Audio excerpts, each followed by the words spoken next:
wild-ass ride. I just don't think that we have the I would love to be wrong, but we've not seen the consistency from this team so far this season to believe that they are a realistic threat to make a run to Omaha. Now, crazy things happen when you get to the college baseball postseason. We saw a team that was one of the last teams to make the NCAA tournament back in 2007, make the program's first ever run to Omaha. We've seen it happen a couple of years. The past few seasons were one of the last teams in the NCAA tournament, ended up winning the whole thing. Ole Miss, I think, was the very last team to get an at-large bid a couple of years ago when they won the national title. So strange things can happen once you get into the postseason, but it would be very strange, I think, for this group, which has been so wildly inconsistent, to just all of a sudden flip that switch and become a consistent force over the course of, a month. But I would love to be wrong. I'm thrilled that we're back looking like, unless something insane happens, an NCAA tournament team. I love it's been a staple around here to have college baseball to follow in the deep into the month of May and hopefully early in the month of June. And I'm glad that that's going to be back. But when you see this team have weekends like this, it keeps you from having that unbridled enthusiasm that you'd love to have about the squad as they prepare themselves for postseason play. I don't know what happened on Saturday. You have a bunch of kids that are college age. I would love to know how this series would have played out if they hadn't had the break on Saturday, if they could have kept that momentum from Friday. But you get a game canceled on Saturday, all of a sudden you got a bunch of 19, 23-year-old kids with like a full day of free time on their hands. They're feeling pretty good about themselves after winning a game 16-2. Maybe they lose a little bit of focus. Who knows? But they did not look at all on Sunday like they had the pep in their step that they had on Friday night. College kids can be college kids. They can lose focus sometimes. Hopefully that's not what happens, but it would not surprise me at all if one run and 2 hits over 2 games, just 2 nights after having 15 hits and 16 runs. It doesn't make a whole lot of sense, but what are you going to do? How's the YouTube going? Oh! How's that going?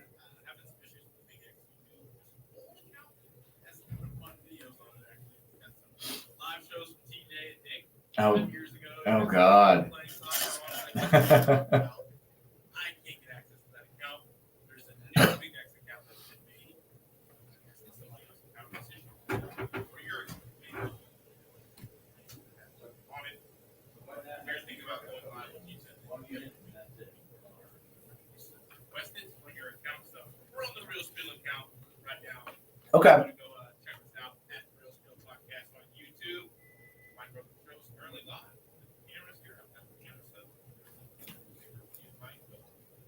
That's wild.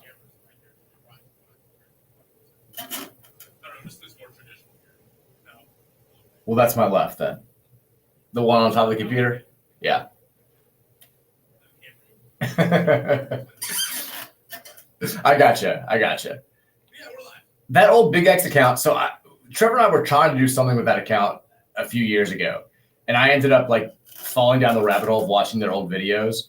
They had a bunch of not just the TJ and Nick stuff. They had videos of Johnny Renshaw, who was he's a wild man personality that had a show here on the afternoons back in like 10, 15 years ago. Ended up getting fired because he, I think, got drunk on air and said a bunch of stuff, which was not a surprise to, I think, a lot of people that knew him. But he also would do a TV show on, the WBNA, the channel that we have that we're partners with. I watched a couple of the clips of the TV show that he had on. Like the stuff that they were saying, this was 12 years ago, was just shocking that you could get away with saying this on TV, and he would just say it so flippantly, like slurs for homosexuals just thrown out there, like we're actively referring to stuff just casually like that. I was like, was this really on TV at some point in time? Like anybody would get fired for saying half this stuff in this day and age, but it was a different era, Roman. It was a different era. You could, to a certain extent, but it was still shocking to see some of that. I was like, wasn't that wild back in 2012? But people were acting like it was. Roman, this is also, I know you're thrilled about this. I know you're excited about this. It's PGA Championship Week. It is. I'm excited. I got some clubs, Mike. You did? I got clubs. They're in the car right now. Where'd you get them from? Oh, love it. We went to the Callaway Used store. Uh-huh. I guess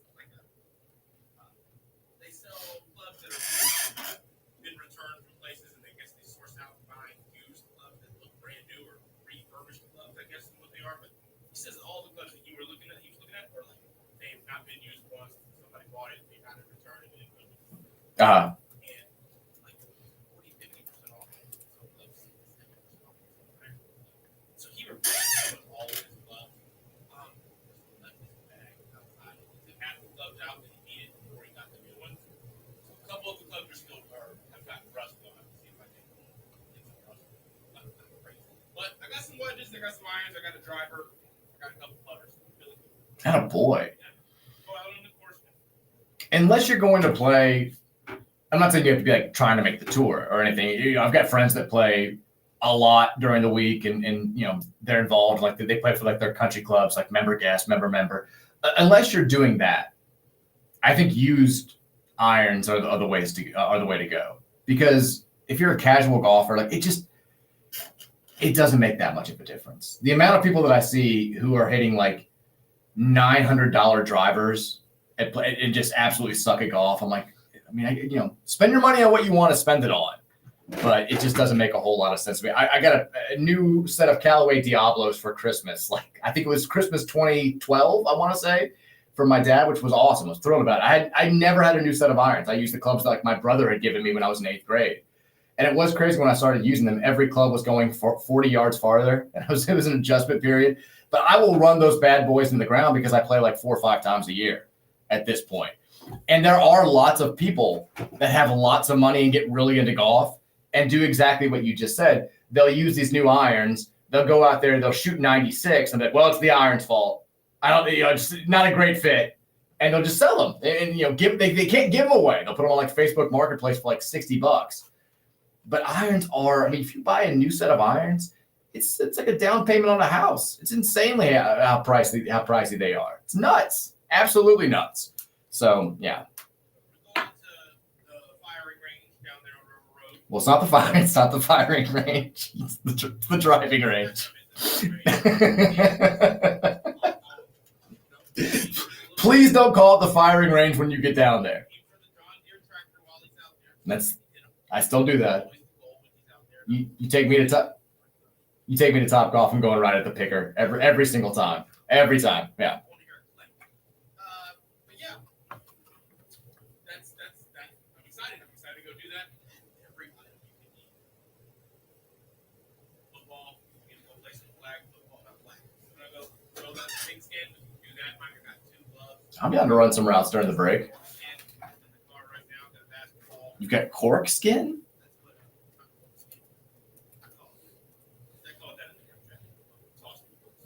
Pigskin. Oh, the corks. I see. Okay.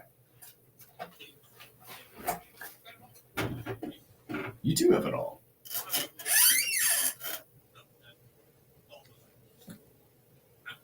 But yeah, I like to keep everything I need to go out there and be active with the guys. And say we're children, we're having fun with some friends, and all of a sudden we're somewhere stationed longer than we planned to be. Now I've got a football, I've got a basketball, I've got a baseball. Got it all. Got some clubs now as well. We'd have a post-show driving range date at some point. I've literally not swung I've swung club in the backyard. We have wiffle balls. I love taking like the gap wedge or the 56 degree out there and just kind of, the best thing is well, yeah, I put a little bucket over there by the play set with the kids. I try to make it in the bucket. And the best thing is like my kids and my niece love watching it. So like they're like, hit it really high, try to get it in the bucket. And they call it their job to get the balls and bring them back to me. Yeah, I think a lot of people I put that video on Instagram where they're running all the wiffle balls back to me. I don't think I made it obvious enough that I was playing golf. No, but it was great. I got a bunch of swings in with like limited in between time. They made it a competition to who could get the most balls and bring it back to Daddy/Uncle Mike, and it was great. It was like, yeah. Keep having fun, kids. This is a great time. And then John later in the day was like, can we play that golf game again? I was like, you know what, buddy? We can. We can go right back out there. You can watch me hit golf balls, and then you can go get them and bring them back. But I've not gotten out. I've not swung like an actual club besides a Top Golf a few months ago since then. And I need to scramble. It's how I ease into my season. I need somebody to pick me up for a scramble team here pretty soon, just to shake the cobwebs off. If you want to take me out golfing,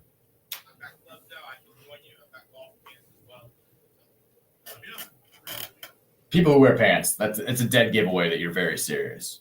Anytime I see a guy on a a semi-good course who's wearing pants. I'm like, this guy's really good. It's probably a 2. It's got to be incredible. People are going to see that with you, and then they're going to watch you swing. Feel like. Let's take a break. When we come back, we'll hit the Big X text lineup for the first time today. 502-414-1450 is the number.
like there's been a really vintage trend in your music recently, Roman.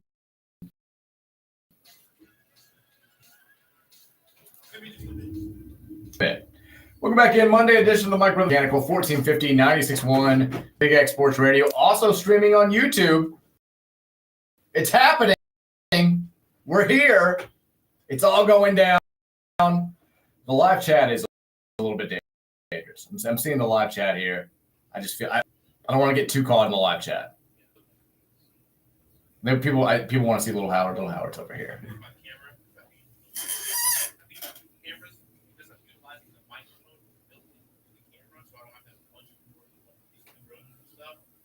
These mics have to be kind of close, so I changed where my camera is now. The camera on my right side and the TV screen to watch viewers on the left side, along with so gotta just not look easy. I don't like that the teenage Brett Favre picture is visible here. I don't love that. Not my favorite thing. We need to get that taken down. By the way, the NFL schedule is going to come out. The full schedule is going to come out on Wednesday. There are leaks happening, I guess. They're going to announce some of the international games. And one of the reports out there is that the Lions are going to open up the season against the Vikings. They played the last game of the regular season last year. J.J. McCarthy coming back for the Vikes. If that happens, we're 1-0. I'm not worried about the Vikings. Not worried about the Vikings at all this coming season. A little worried about the Packers. We'll see. Not worried about the Bears. They'll be fine. Ben will get them there. But right now, not going to happen. Oh, God, we're already already racist talk in the chat. I don't spend enough time with the live chat stuff. This is why we can't have nice things, though. I agree with that. 502-414-1450 is the Big X text line. Lots of things to get to from you guys. Lots of thoughts to get to. We were mentioning team celebrations, personal celebrations in U of L because of Rain Smith doing the little finger gun celebration at graduation brought the topic up. Sean Moth did text in and said, not really a celebration, but I love the football team walking the field perimeter every post game with high fives and wristbands to young fans leaning over the wall. That was very, very cool. Also said Sunday in Atlanta was a day-long celebration of Danny Hall and his retirement after 32 years as the Tech head coach. They were playing with a ton of emotion. Also, Arlington was a regionals-like weekend and a series road win technically, which is a good point. Playing down there in the Shriners Classic, winning 2 games out of 3. So we've won 2 out of 3 away from home in a weekend. We just have not won a actual series with a team away from home. Says we're also sitting with the 4th best RPI in the ACC. If you're looking at the standings, if we're talking about the ACC tournament, they've gone to that new format this year. They ditched the old group pool play stuff that everybody hated so much, including myself. So they're playing a tournament where they've got 8 first-round byes, and then teams 9 through 14, I believe it is, are going to play in the first round. So Louisville, you want to be a top 8 team. And right now, I believe they're tied for 8th place. And one of the teams that they're right there fighting with is Wake Forest, who they're going to host this weekend. So it's not like they've got nothing to play for this weekend. Again, still an outside shot of maybe hosting a regional, but maybe more importantly, getting that first-round bye for the ACC tournament a week later, which makes it far more likely that you're going to win that bad boy than it would be if you had to start in that. It's 9 through 16, so all 16 teams will make the tournament this year. You don't want to play that first round. Let's get a series win this weekend and hopefully avoid that with a top 8 finish. All right, 502-414-1450 is the Big X text line. Texter says, hey, Mike and Roman. Dimitri here. What's up, Dimitri? After seeing a collective amount of clips, including the ones from the Chris Brickley Invitational, have we ever had a true freshman point guard coming in that's as talented as Michael Brown Jr.? I've been watching the Cards essentially my entire life, and I can't honestly think of anyone like him. Also, do we think he's a one-and-done guy regardless of numbers simply because of his pure potential? Roman, I'll let you take first swing here. I don't think we've had a back to a call. No, I mean, Terry was really good. Coming in, from what I've seen from Michael, I'd say say, okay, as a scorer and as a true athlete, Terry was probably a little bit more athletic. Because I haven't seen some crazy high-flying types of highlights from Michael above the rim yet. Terry kind of had that coming into his freshman year, but all-around skill, ball handling, footwork, shot making ability, passing ability, the level of types of passes he can make, I don't think we've seen it. People say they can't hear you on the stream. Oh. Yeah, just me. Maybe that's changed now, but yeah. Well, people on Twitter too say the same thing. We're working on it. No. Well, 6 minutes ago, yeah. 4:03. That tweet came in. Our guy, Little Red Dirk, letting us know. I think he should be good now. Did you see the highlights from that? First of all, I don't really know what the Chris Brickley Invitational is, but it looked like it was sort of a camp that he was doing. Did you see any of the highlights from that over the weekend? He made a couple of plays that I like. The first clip on the one, I posted it on News Notes today on Carter Chronicle. He makes this little like reverse. He's going to his left, but he flips it up with the right hand, puts reverse English on the ball, and makes. I was like, all right, yeah, that's definitely something there that we've not seen from a lot of incoming players, regardless of how old they are. And the jump shot from the outside looks good. We've got a lot riding on him.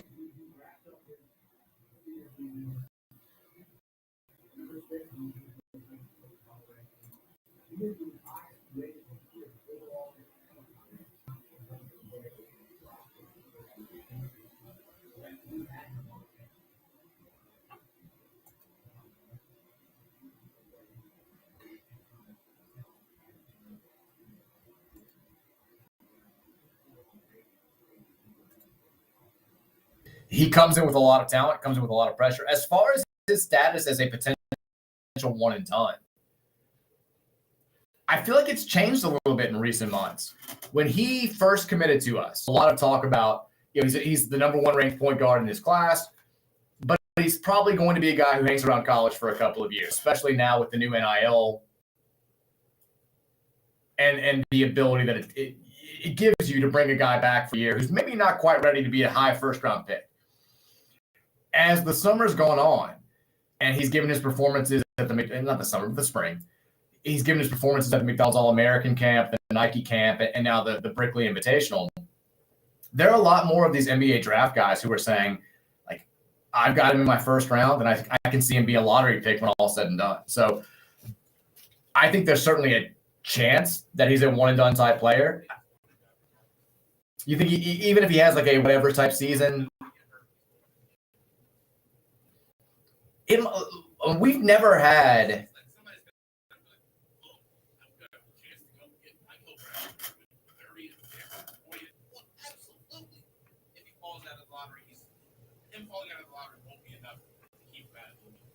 What about the first round?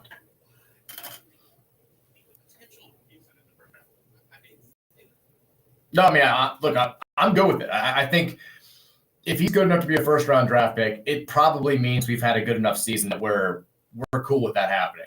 And it may not be the worst thing for our brand. We've never had a one-and-done in the one-and-done era, which dates back to 2007.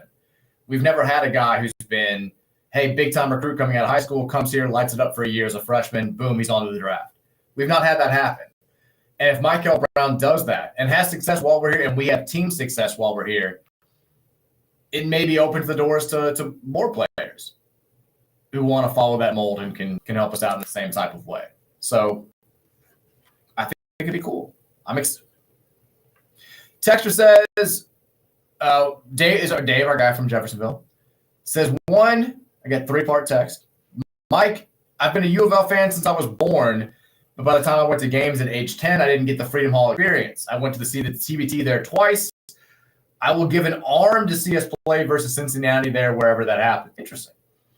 2, summer radio topic. What are some sports where a college team could actually beat a pro-level team, even if it's a long shot upset win? Football being the least likely. What's the most likely?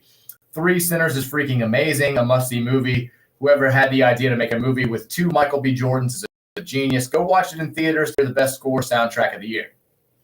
Vote of confidence on Sinners. Me too. the summer radio topic question. Is there a sport where a college team could actually beat a pro level team? I feel like it would have to be one of those really niche Olympic sports, you know? Like baseball, no college teams beating an MLB team. Football, basketball, same thing. I think baseball's a weird one because the rules change. And you count triple A team? No, MLB. Highest level of the sport. Highest level of the sport. Like I don't have enough of a I'm not enough of an authority when it comes to like field hockey to know if they would have any shot. Obviously, they would be a gigantic underdog. One that like gymnastics. Yeah, like the best gymnasts in the world on Team USA, a lot of times they're like 16, 17-year-olds. So could the best USA, but is there like a pro gymnastics league? I feel like it's all touring once you become a professional. I might throw that out there. I don't know. Women's volleyball, would they have a shot? Speaking of, I saw both the Atlanta Scott and Anna DeBeer playing in the championship of the Professional Volleyball League over the weekend. Very cool.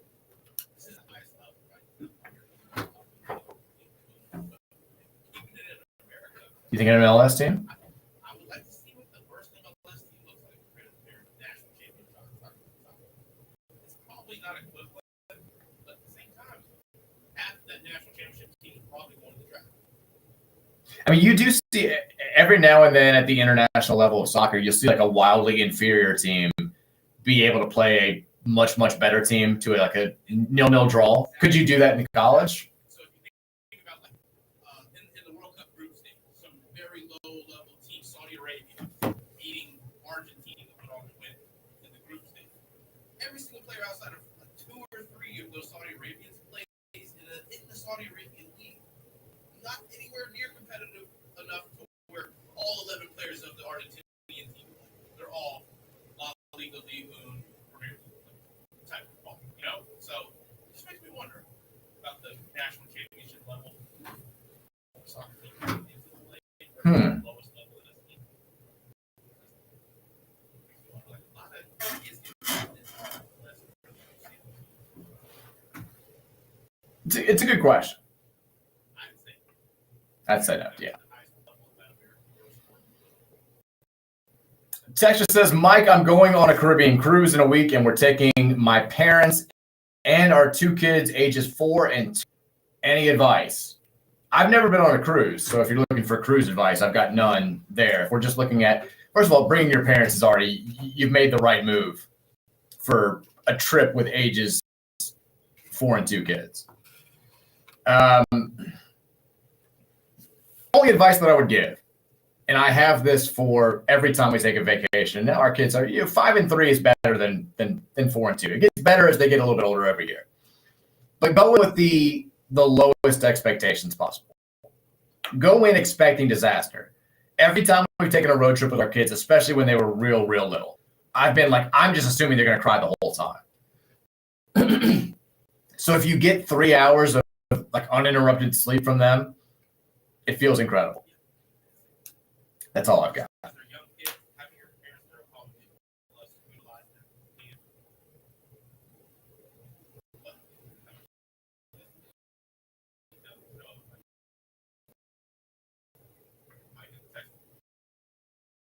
Not our parents. Mary's parents come in every Thursday. God, come in every Thursday to watch the. Not paying my parents to babysit. No. If you took a babysitter along with you for a vacation, yeah, you're paying there, obviously, but it's still probably worth it. I've got friends that will bring babysitters on vacations who have, if you have the money, if you can afford it, I'd say that's the right route to go. We can't. Tennis is a good one.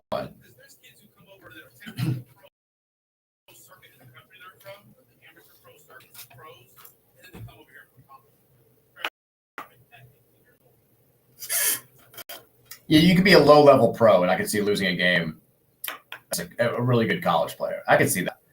So I had a friend who played college tennis, and I always thought this was really interesting. He said the same thing every single time. He actually ended up coaching college tennis too. he was like, you know how players get out there, and I always think this is one of the weirdest things in sports, but like they'll warm up together. The guys who are going to play each other. You hit back and forth, you serve a few times, like you rally, you hit with the guy that you're going up against. And he would say, every single match that I played, I pretty much knew whether I was going to win or lose after like the warm up. He's like, guy comes out, hits a couple like blistering forehands, hits a few serves. And I'm like, all right, I'm not going to win this. Or I'm like, yeah, this is going to be my day. He's like, there were rare times where I'm like, this could be a toss up, but you pretty much knew every single time you warmed up how the rest of the match was going to go. And it was very rare that you got surprised. I was like, well, I guess I can see that. Texter says, would you do a live OnlyFans taste test of random locker room towels if it meant a number 1 overall seed this year and we get the banner back and all asterisks removed from our past, meaning the games and the wins count? What locker room?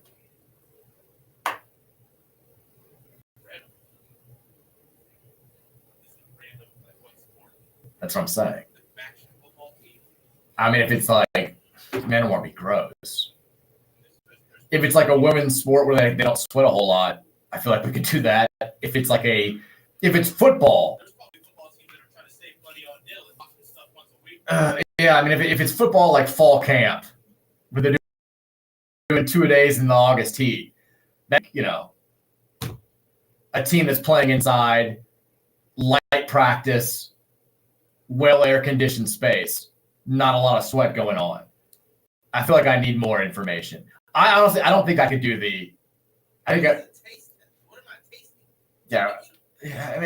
I'm literally getting like a little bit nauseous just thinking about the possibilities there. I don't think I could do it without just yakking everywhere. Yeah, I don't want to die, but I would love to have a number 1 overall seed this year. The thing about number 1 overall seed, though, is it doesn't guarantee that you're going to have success in the tournament. You can be the number 1 overall seed, and hell, you can get beat in the first round before, or you can get beat in the first weekend. So, but I mean, imagine going through what you would have to go through here. Yeah, the banner comes back automatically, but you watch that number 1 overall, you get blasted by a 9 seed in the second round. I don't think I'd be a fan after that. I would just be so mad that I would have to just give up sports entirely. Tender says, summer radio question. I like everyone just diving full into the summer radio questions. Which exhibition team has the most difficult, impressive tricks for their respective sports? The Harlem Globetrotters or the Savannah Bananas? Can I say something controversial right now? No, that's not what I was going to say. I know that they're like the tickets that they had when they came to the Slugger Field, like they sold out like 0.5 seconds wherever you go. You have a lottery. They sold out Clemson's 100,000 seat football stadium for a game. I'm over the Savannah Bananas. I want that out there officially. I'm over the Savannah Bananas. I think it's silly. It's a great idea, but the fact that it's too much. They're getting way too much attention for the Harlem Globetrotters at their peak weren't selling out places the way the Bananas are. And I don't think the Bananas are nearly as revolutionary as the Globetrotters were at their peak. Like, it's corny. I think it's silly. I'm done with it. I don't like the Bananas. If my kid wants to go in a few years, yeah, I'll take him. But I'll be scoffing. I'll be saying things under my breath. I'll be thinking things. I'm over the Bananas.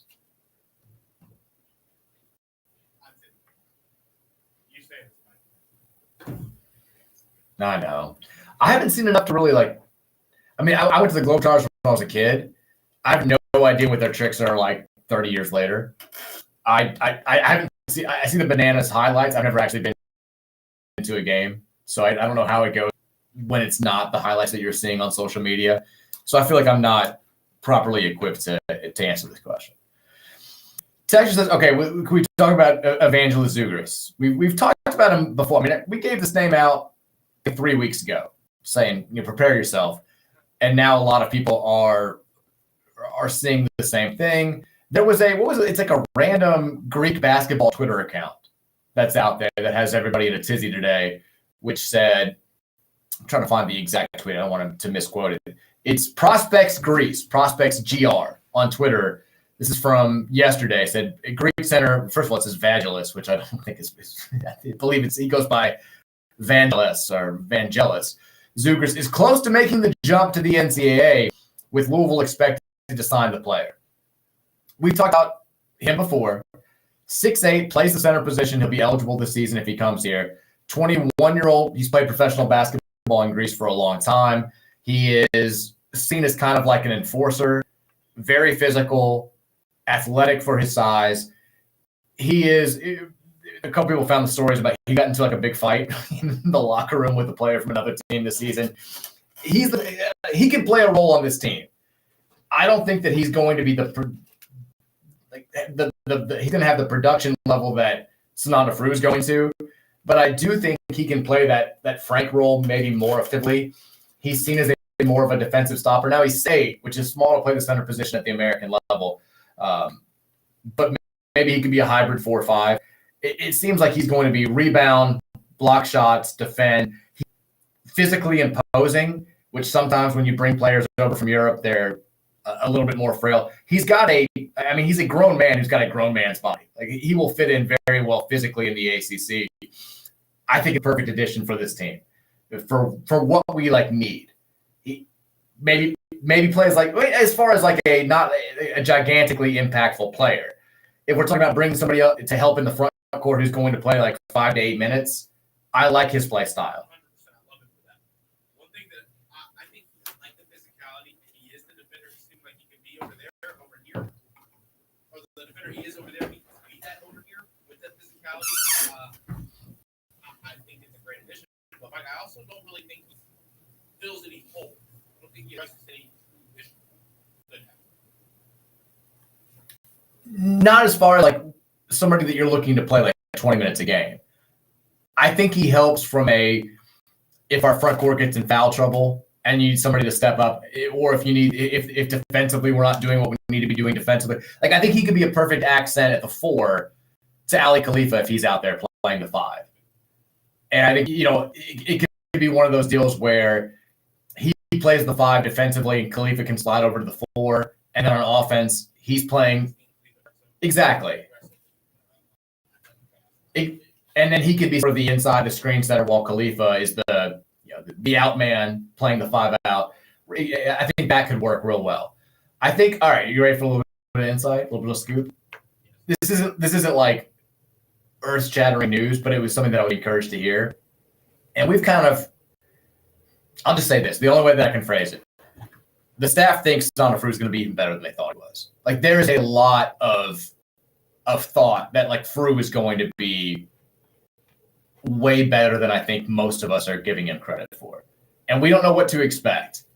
But I've heard that they are, after seeing him a little bit more, talking, seeing the way that he's developed this spring, seeing the player that he's become since just the day that they signed back in the winter, or I got the commitment from him back in the winter. They're even higher on him than they were initially. And that makes me very excited. He's kind of seeming like every time he gets run, that feeling of what you just said is a little bit more intense now, or a little bit stronger, but people have access to that kind of information. So that seeming like a plus. If everybody was getting to hear about him, actually watch him, keep saying it could be better than we think. That I'm assuming there's an aspect of his game that we don't realize much. Yeah. It's impossible to forecast things. I don't want to make any promises as someone who's never seen him play a full game with my own eyes, or seen him play a full game against the level of competition that he's going to see here with the rules that he's going to see here. But I'm just telling you what I'm hearing. They think it's going to be a good match for sure. Texas Zugris, Frew, and Kaysen are going to get Brandon Garrison tossed. I'm here for it. That is something that I think Vangelis Zugris can do when he's here. He seems to be a pot stirrer. You see all of his highlights. There's a little bit of after the whistle activity. And Brandon Garrison he's an injection waiting to happen every time he steps on the floor. He could definitely play. There's something to be said for having that guy on your team where you're like, hey, man, go out there and mix it up a little bit. Go out there. They're getting a little bit too comfortable if this team burns a little bit hot, let's go out there and make them see red. Play that role. Piss them off a little bit. I like having that guy. I think Casey Pryor can do that a little bit as well. The only guy we had who did that last year was Noah, who was fully healthy. And sometimes it worked. Sometimes it was effective. Now, Noah didn't have the skill set to kind of back it up a little bit every now and then, but he still made an impact getting under people's skin. Texas, another red season. We don't talk about the Reds here. Another red season on the way down the tubes. How many weeks until the annual fire sale begins? We've had some bad Reds teams recently. I don't think I've ever had this little fun watching a Reds team try to scrap together some runs. It's just, I'm not going to go on the same impassioned speech that I went on Friday about their situational hitting. But they just suck. The offense is just terrible. It's just, you watch a series like you did against Houston, and the whole time I'm watching, like, these guys are just so much better than we are. There's just no way around it. And our starting pitching is good. We don't have a lineup to compete. Get healthy, get management to get some players. Texas, will it be possible to contain Mike the week of the Lions-Ravens game? I think not. Look, every time we play the Ravens, we get our asses kicked. The last time we did it, Lamar threw for like 9 touchdowns in the first half. And I was like, the game was halfway over. I was like, let's take the kids somewhere. I don't need to see the rest of this. I think I had Lamar in fantasy that year too. So it was like, if we're going to get our ass kicked, at least it's going to be this way. But yeah, every time we play the Ravens, it goes very, very poorly for us. I'm just excited to see. We play the Bengals in Cincinnati this year. I'm excited to see what week that game is because I definitely want to make it up. We'll take one more text before we break here. I'm a diehard Louisville fan, but I've never formed any kind of passion or alliance with an NFL team. I also don't play fantasy or gamble on sports. The possibility of Shuck being a starting quarterback in the NFL gives me one more team that I can watch and have some passion for, just like the Ravens or when Teddy was playing. It's different when it's a Louisville quarterback over other former players in the NFL. I agree with this too. I mean, we've had Louisville players here that have been very successful, won a lot of games, indebted themselves to the fan base. But when it's a quarterback, it's just a little bit different. You just have – there's more of an attachment. Like, Louisville fans have cheered for Jair Alexander, even if they hate the Packers. But it's different with Lamar. And it was different with Teddy when he was winning the starting job in Minnesota. And I think it'll be different with Tyler Shuck if he winds up being the starting quarterback for the Saints. They're involved in every single play.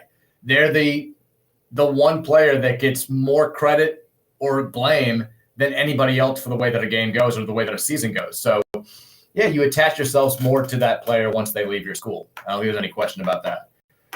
We're rooting for Tyler. Could be a whole hell of a lot of fun, though, if he has some success right out of the gate with the Saints. More from you guys after the break on the Big X text line, 512-414-1450.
Welcome back in. Monday edition of the Mike Rutherford Show, presented by United Mechanical. United Mechanical, your trusted partner for commercial and industrial HVAC, electrical, plumbing, and refrigeration needs. Give them a call today at 502-339-1133. In addition to the NBA playoffs returning tonight with a pair of games, we've got the NBA draft lottery drawing tonight, Roman. Chicago, 7 o'clock. ESPN's going to have the TV coverage. And maybe additional interest this year because you've got a name that's highly recognizable as the widely presumed number one draft pick. Very curious. A lot of people are to see who's going to win the Cooper Flag sweepstakes. You've got Utah, Washington, and Charlotte all with a 14% chance of getting that top pick. New Orleans, 12.5%. Philadelphia, 10.5%. Brooklyn, 9%. Then Toronto, San Antonio, Phoenix, Portland, Dallas, Chicago, Sacramento, and Atlanta all in those sweepstakes. As an NBA fan, who would you least like to see get the number one pick here?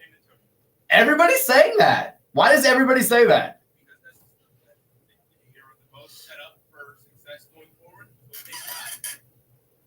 that's they said the rookie of the year. Just people are not understanding. Stephon Castle is the rookie of the year. They just had the best rookie performer this year after having the best rookie performer. I just don't want to. They've got the perfect veteran still peaking his prime point guard in Aaron Fox. They've got young veteran wings. They've got young wings, veteran wings. They've got everything they need. They don't need Cooper Flag. No. Then second, I'd say so. No. I just don't want to see him go to the Jazz, just because I don't care about him. Are this? Do the Celtics have a chance to get it? No. The Celtics are not going to – they can't trade up to get the number one pick. Nah, it's not happening. It's not going to happen.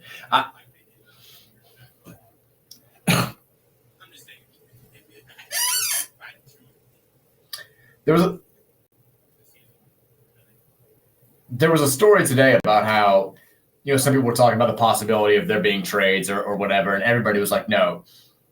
Pretty much every team in the league views Cooper Flag as not like a maybe a first ballot Hall of Famer, but they view him as a guy who has the potential to be a big time player in this league. Nobody's going to trade that pick.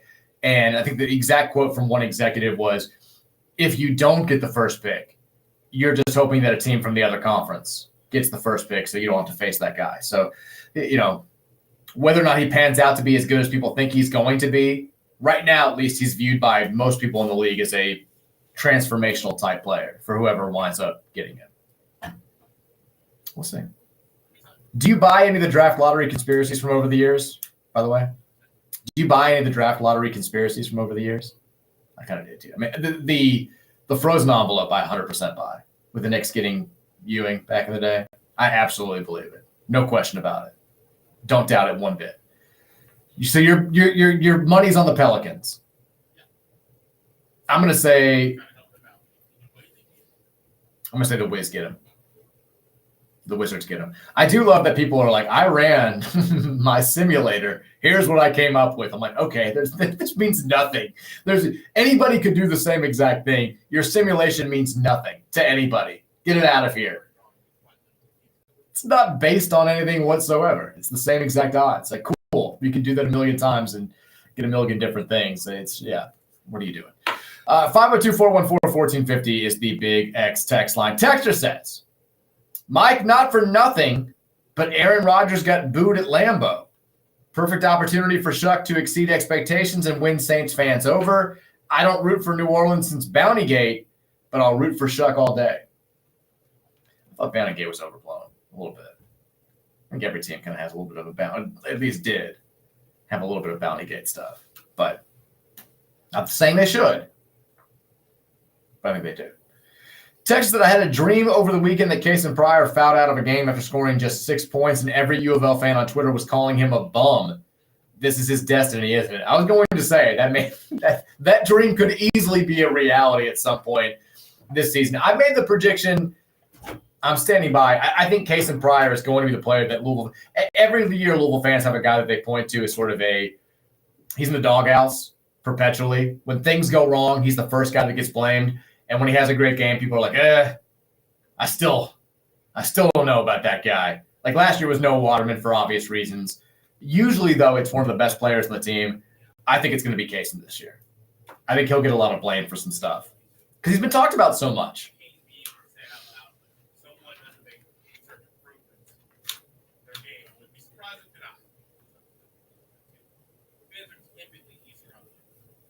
Yeah, and also, like, I don't think Kanai will play as much as Cason. Because the other guys last year who played a ton were all so good that it was hard to really criticize. Early on, exactly. Early on, there was a lot of criticism for Terrence Edwards when the team wasn't playing great, and then he turned it on and became an all-conference player. Chucky was first-team All-ACC. Rain was one of the best shooters we've ever had. Javon got a little bit of heat every now and then, but it seemed like anytime people were like, we need more from Javon, you look at his stats and be like, oh, he had 18 and 12. He was pretty good. So he never really got crushed, but Noah was the easy target because he just couldn't make a shot for most of the season. But typically, it's one of those guys who's your 2 or 3 best players that I think we're maybe overly critical on. Texas says, Roman Hater said, I don't think Donovan's hurt. He's been absolutely gassed at the end of each game. He knew they weren't winning and saw a chance to get some extra rest before an elimination game. Sirs in 5, though. What do you think about this? I've seen other people say this.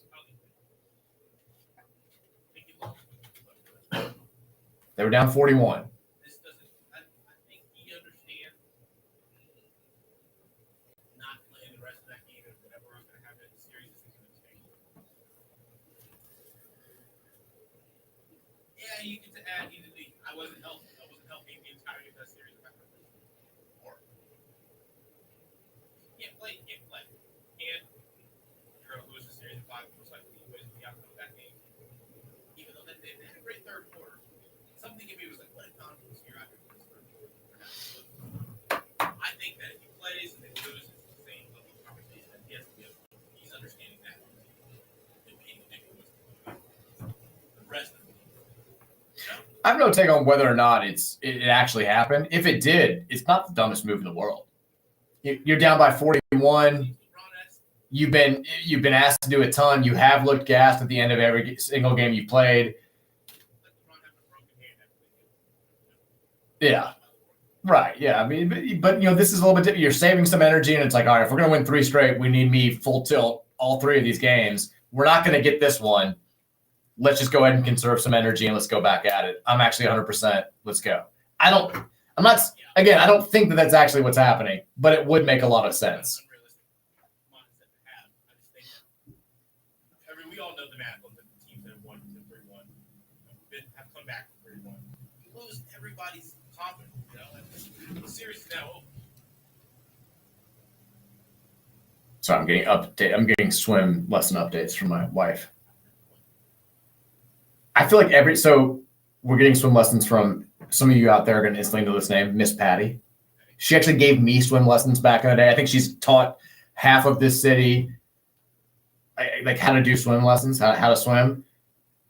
And like it's going great. Like my wife was like, this swim lesson's already kicking the ass of the other swim lesson that we did. And I was like, I'm telling you, Miss Patty's the GOAT. I was trying to let you know. It's gonna be great.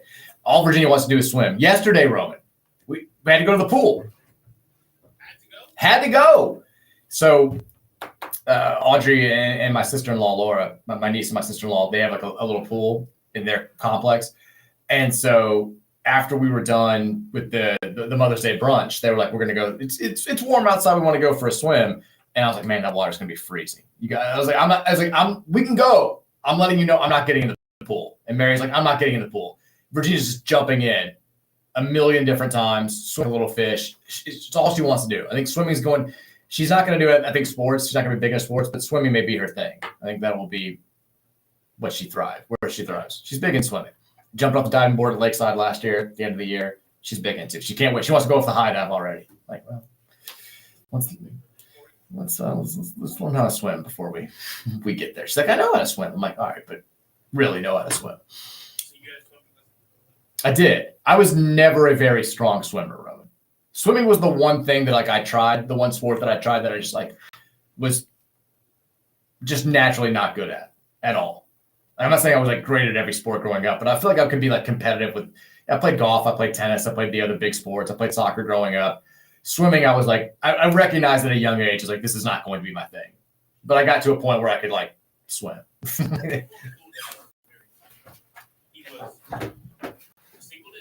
Was he a throw you in the water and learn type dad? Oh yeah. John Wayne style. What a guy can take it by the current, you'll learn to swim like that. Definitely, 6, 8 feet of water in a pool. Definitely not knowing how to swim yet. He did not care. Going straight into the deep end. Jeez. It was like I think something in him kind of like watching me struggle a little bit. Well, it sounds a little messed up. I was gonna say I don't love hearing that. I have a face. There's an image in my head of the face he's making. Are you sure this wasn't just a nightmare you had growing up? It was recurring, but it wasn't a nightmare. It was until I learned how to swim. And anytime we got near a body of water, and it was like I'm gonna do everything. He's trying his hardest not to laugh, and it's quite literally looks like the funniest thing he's ever seen. That's how I learned how to swim. 4 or 5, 6 of those times, and then I finally took the water. And I knew how to swim at that point. It is that there is a part of me when my son struggles with stuff that like I'm like, get up, kid. Like that kind of like laughing about it. But it's so different with the like if Virginia struggles with something for like a second, I'm like over there, like, are you okay? Like picking her up. If John like falls down, I'm like, yeah, he'll be fine. It's kind of hilarious.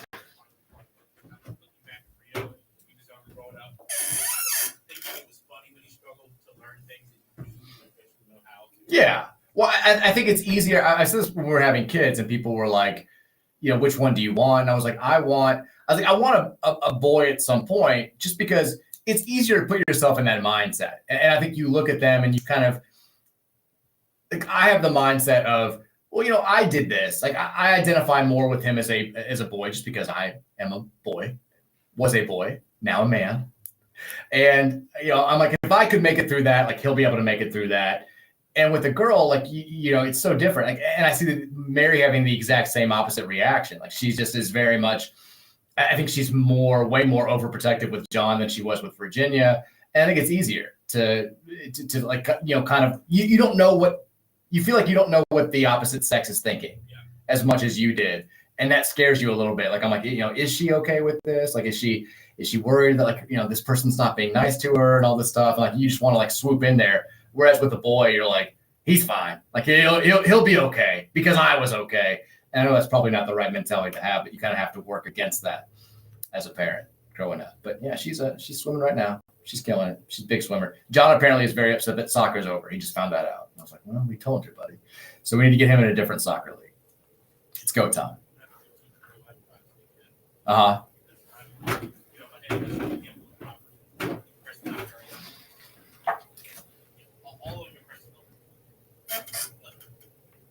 the landscaper of these properties. It's every summer kind of a thing. I just know which yards need to be mowed. I have to schedule for them. He has an extra truck that I can do. So one of those things where I can pretty much do the whole process without my dad once I got to the spring to get over his truck by myself. Rio's got his restricted license now, so I'm his duties onto him, and my parents are like, he can match back the truck because he doesn't know how to drive stick, so it's going to be really interesting. That's one of those things that someone messes up over and over and over on something. I can't help but I'm like the most terrible person. I also get very frustrated when I'm trying to teach. Well, that's the thing. When I'm the one teaching them and they're still struggling, it's like, okay, how do I need to teach this differently? But I've got a pretty good method of teaching stick shift. And you're going to struggle the first few attempts no matter what. Watching them still struggle after they've kind of gotten it. I shouldn't do that though, because in those moments they're stressed. They're driving a car. They're trying to wreck a car on a hill. Yeah. It's I feel the exact same way. Speaking of, like, my middle nephew had a terrifying wreck. I think it was either Saturday or yesterday. Some people may have seen it. I saw there was a big, like, next door thread about it. But his car got flipped on Westport Road, turning onto Westport from Washburn, and he was driving with his girlfriend. And, like, yeah, it was one of those where, like, they both were okay, but I think they were a little bit traumatized. I mean, they got hit by somebody going 60 miles an hour. Merging onto Westport, T-bone, they got flipped, and I think they were I know, like, the picture of the car is like, it's, my brother sent me pictures of the car, and, like, it's full on, like, it's on its head, and they were, like, seeing smoke, and when they're upside down, they're thinking, is this car going to burst into flames and all this stuff. So I think they're both shaken up still a little bit, but thankfully they were able to walk away with just minor scrapes. So his other son is young. Oh yeah, when I got the text yesterday, I, like, texted him immediately. I was like, hey, glad you're okay. Like, I love you. Like, just chill out. And he was like, yeah, I'm pretty shaken up. But their other son was in a wreck a couple months ago. The youngest one who goes to St. X, and, like, kind of they got their other car totaled. So that one was not his fault at all. But still, their insurance is going to be outrageous. I was like, the biggest thing's the biggest thing. Both kids are okay. That's great. But by God, you have two kids getting a wreck at that young age. You're going to have insurance out the wazoo, so that's going to be rough. Yeah, I knew Patrick Ryan flipped a car on 65 recently too. My friend's dad got into a bad wreck over the weekend. Stay safe out there, folks. Oh, really? Good Lord. People are crazy out there. Stay safe. I feel like people are, and maybe it's just I'm recognizing it more now that I've gotten older, but I feel like there's more of, like, the waters, like, dudes doing, like, 110, like, swerving in and out of cars for no reason. I feel like I'm seeing it more and more now. I'm like, all right, I've always been kind of a fast driver, but, like, not recklessly fast.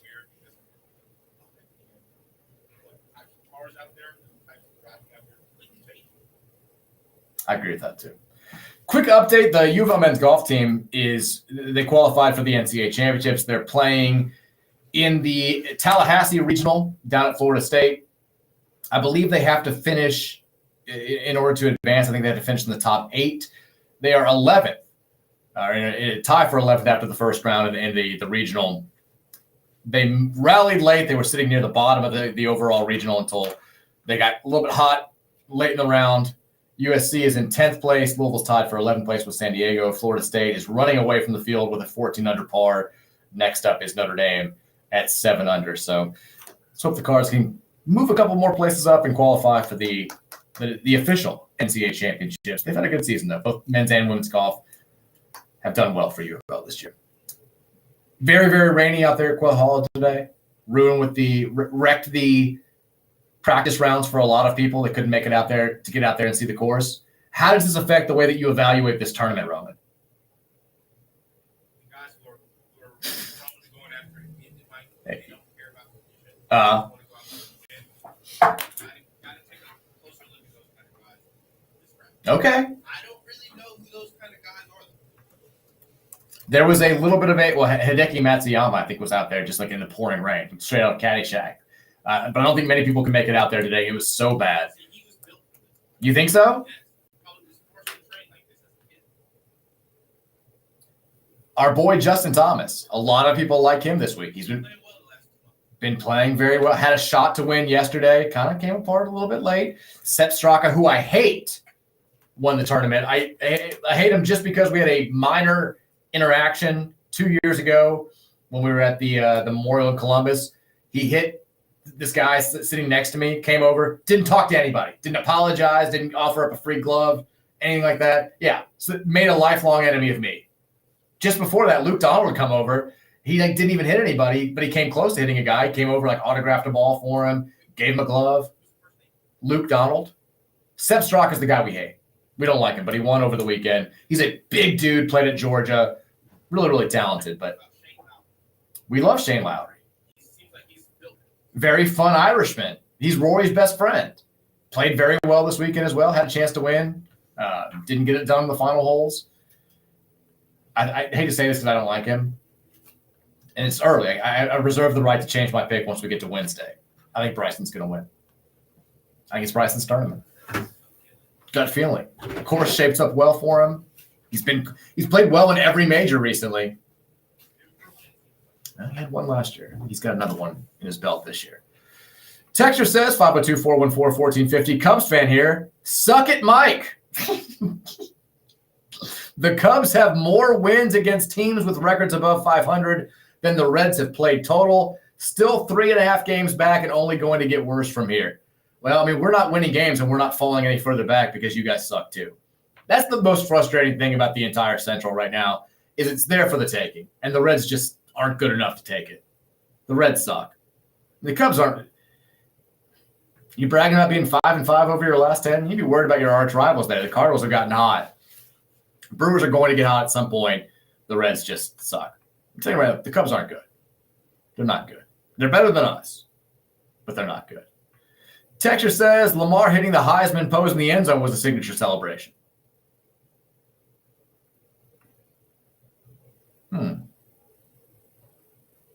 Yeah.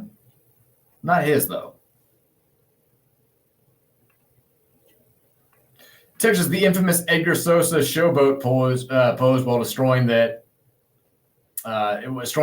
in the 2009 Sweet 16 game. Sadly, we all knew what was going to happen the next round after seeing him do that. I didn't. I'll be fully honest. When we were blowing out Arizona, I know there were a lot of people that were like, they're having too much fun. I was like, it's kind of just what this team does. I was like, we're good. We're going to beat Michigan State. Not sure we're going to win the national title. But I did not see the complete collapse coming in the next game. Roman, I mean, do you even have any memories of that? We beat Arizona by 43. I think it's still tied for the largest margin of victory in the Sweet 16. At the time, it set the record. Kentucky broke it a few years later when they had that undefeated team that just whomped West Virginia in the Sweet 16. But I wasn't mad at him during the game. Like that team, they played loose. It was kind of what they did. And I was nervous about that game because that Arizona team, they'd just beaten, I think, Duke, or they'd beaten Duke the year before. And they had a bunch of talent. And we had not played well the first weekend. Like we trailed Moorhead at halftime in the 116 game. And then we damn near got beat by Siena in the second round. So then we came out there and we just put it on Arizona. And I was like, all right, we're back. Like we're good to go. And yeah, we were like, they were dancing, going nuts. That team kind of always did it when they were blowing out teams. And then they just, Michigan State, we found out later, like Karen Cipher had perfectly timed her extortion calls, or her attorney had, it was going on. Rick was distracted. Rick and T-Will got into it at halftime. The team wasn't ready to play. It was just a complete disaster, and they looked like absolute garbage in that game against Michigan State in the Elite Eight. But I did not see that coming after the way they played against Arizona. In hindsight, yeah, it looks terrible. And every time I see that play where he's like doing the smile thing, I'm like, not great. 5 o'clock hour is up next. We have a couple things to talk about at the top of the hour that we've not gotten to yet. Then we'll go back to the text line. We'll look ahead to the night in the NBA playoffs. Roman will give out some Big X Big Bets. It's going to be a big week for Big X Big Bets. I feel it in my bones. Back after this here, Mike Rutherford Show rolls on next on the Big X.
Yeah, it is.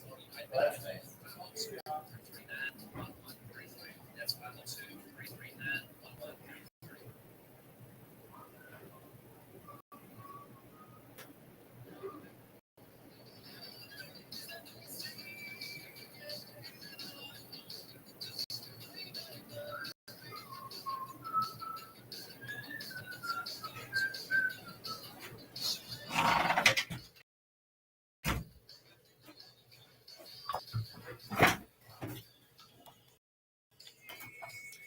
Take on Me. Roman, are you familiar with the Take on Me music video? Revolutionary music video. Illustrated. This guy, I'm acting like I know this by heart, but he like goes into the illustration and then like ends up, I don't know, it's crazy. I can't really describe it. You don't need to. It's not that big of a deal, but it's still cool. 5 o'clock hour is here. It's the Mike Roberts Show presented by United Mechanical, 1450, 96.1, Big X Sports Radio. We've been talking about a little Louisville baseball talk, a little Louisville basketball talk. Evangelist Zugris sounding like it's more and more of a potentially done deal this week that he will join the U of L basketball roster. We still have got 3 spots available. We're getting deeper and deeper into the summer. I wonder if there's still a notion out there, and this is me dreaming a little bit. I think we've got money left over. Is there a thought that Louisville would have a shot at one of these guys who's making a stay-or-go decision, which is going to be this week? The question that I would have is who's kind of still on the fence out there would look at Louisville's roster and be like, there's a spot for me to be a star there. If we're talking about the guys that are out there, the big stay-or-go decisions. First of all, a lot of these guys already committed to schools if they do come back. Like Lindenberg's going to Michigan. Who else? Someone else is already.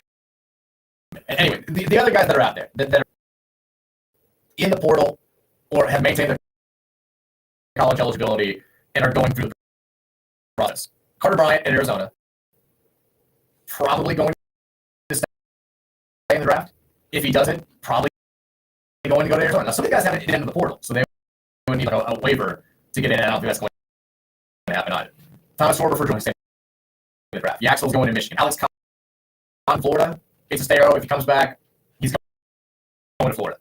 Tahad Pettiford, big-time decision for him. I think he comes back, and he's already said if he comes back, he's going to go to Auburn.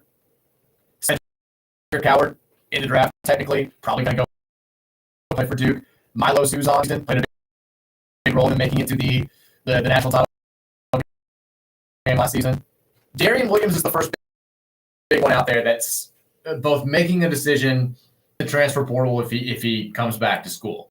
Has not said he'd go to Texas Tech. I don't know if he's ruled that out completely, but he would be available to bring in. And if whoever does bring him in, it's going to cost a pretty penny, but he's a gigantically impactful player. I would love to have Darian Williams, Roman.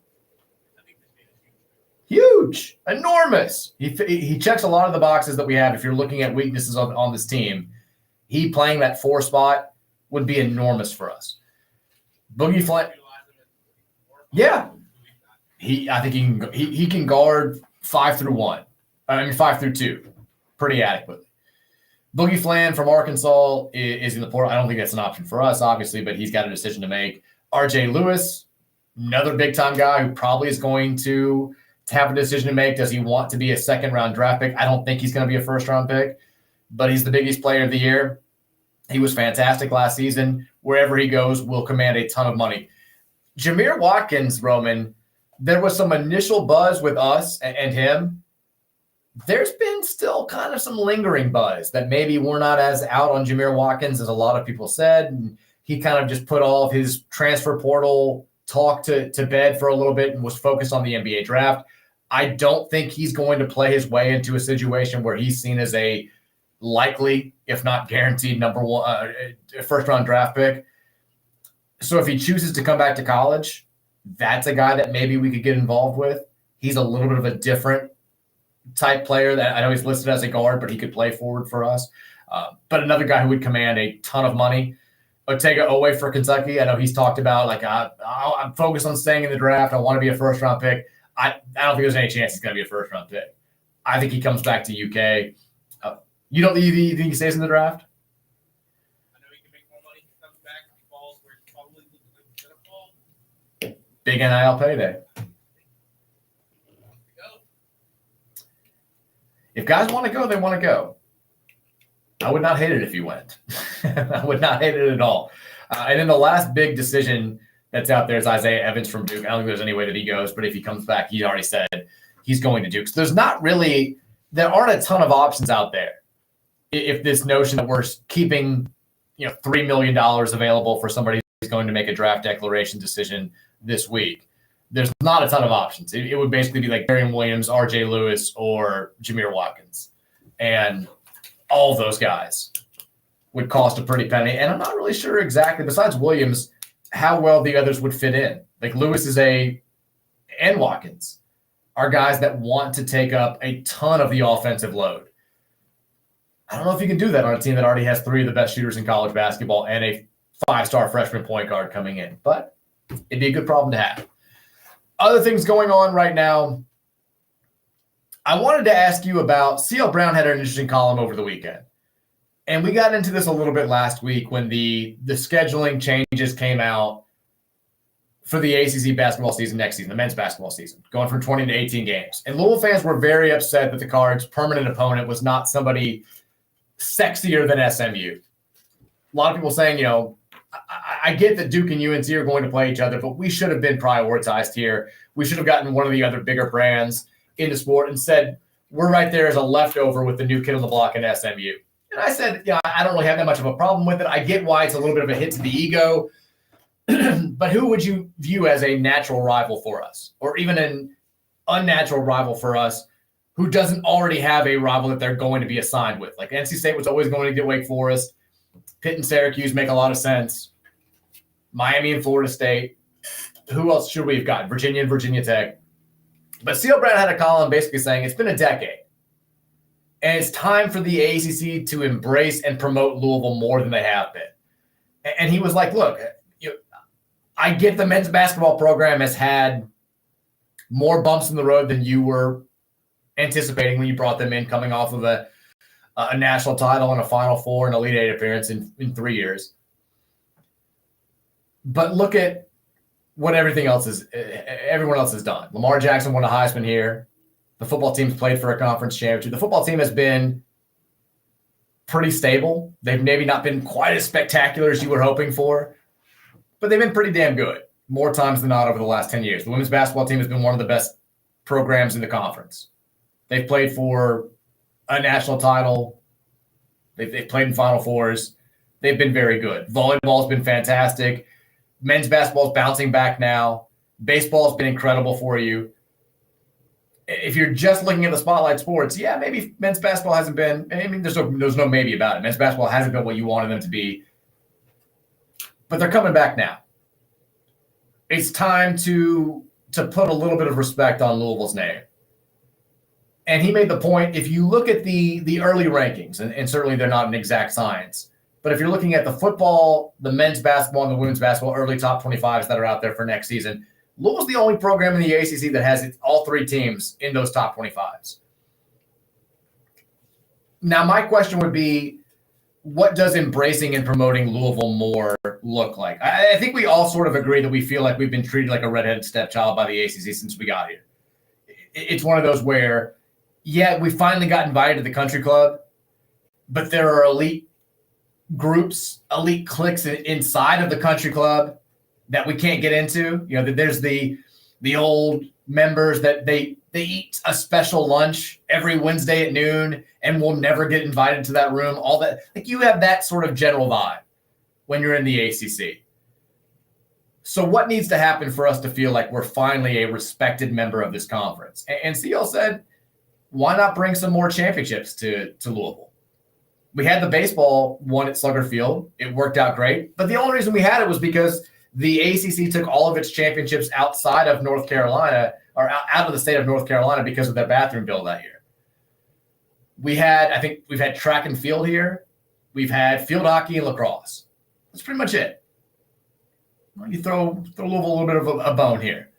And he was like, if you look at the ACC network, you've got documentary style hour specials on NC State and Duke and Carolina and Clemson football and Florida State football. Can we get a little something on Louisville? Can we get something? Can we promote them a little bit? Can we give them some more primetime games? And he was like, They're playing their two biggest games this season in football, Clemson and Miami, at least on paper. They're both going to be Friday night games. A little bit disrespectful. Do you feel the same way that CL does? That Louisville is not being embraced and promoted by the ACC as much as it should after a decade in the conference? I think across all sports, we've been one of the top teams in the ACC since we've been there. Our heavy sports have had a lot of success at certain points, probably in the ACC. Right? Our top grade. Mm-hmm. And it doesn't seem like they care. I don't really get that. I don't understand what Louisville has to do other than go literally win national championships at this point. It seems like being playoff teams, being near, being in the tournament. Every sport does seem to be important.